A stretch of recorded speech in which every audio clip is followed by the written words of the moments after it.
حضرات گرامی، وہ رات آنے والی ہے، وہ بخشش والی رات آنے والی ہے جس کو ہم شب برات کہتے ہیں۔ اس رات میں کیا کرنا ہے؟ سب سے پہلے مغرب کی اذان سے ایک 15 منٹ پہلے،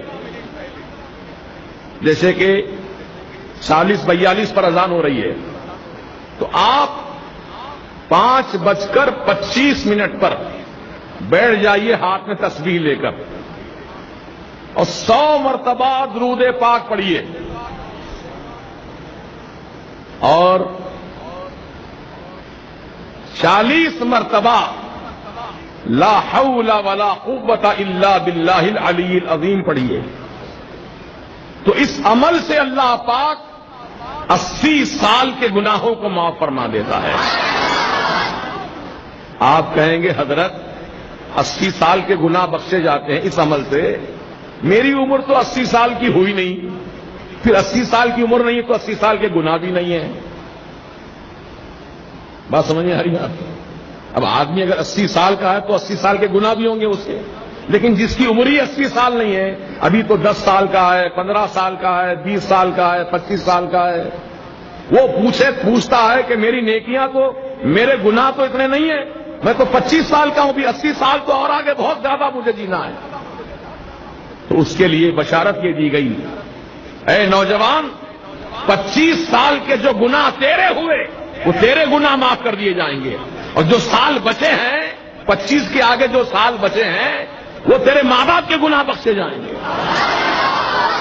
سبحان اللہ، یہ ہے اس عمل کی برکت۔ تو آپ یاد رکھیں گے، بھول جائیں گے۔ کب پڑھنا ہے یہ؟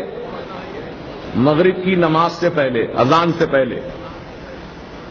پھر اس کے بعد نماز مغرب ادا کیجیے، اور نماز مغرب کے ساتھ ہی موقع ہو تو سورہ یاسین 3 مرتبہ پڑھ لیجیے۔ اگر نہیں کچھ تاخیر سے پڑھنے کا ارادہ ہے تو آپ اپنے گھر جائیے اور غسل کیجیے، شب برات میں غسل کیجیے، بڑا مبارک غسل ہے وہ۔ مغرب کی نماز کے بعد غسل اس طرح کرنا ہے کہ پانی میں 7 عدد بیر کے پتے، کتنے پتے؟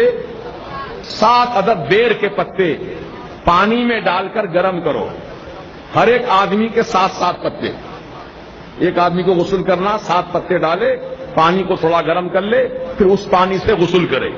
تو اس کا فائدہ یہ ہے کہ اللہ تعالیٰ سال بھر تک اس کو جادو ٹونے سے محفوظ رکھے گا، جادو نہیں ہوگا اس پر۔ اب جو پہلے سے ہے وہ تو اس کا علاج کرانا پڑے گا، اس کو ہٹانا پڑے گا، لیکن آئندہ سال، یعنی یہ شب برات سے لے کے آنے والی شب برات تک، اب اس 1 سال کے عرصے میں کوئی نیا جادو اثر نہیں کرے گا۔ یہ اس کا فائدہ ہے۔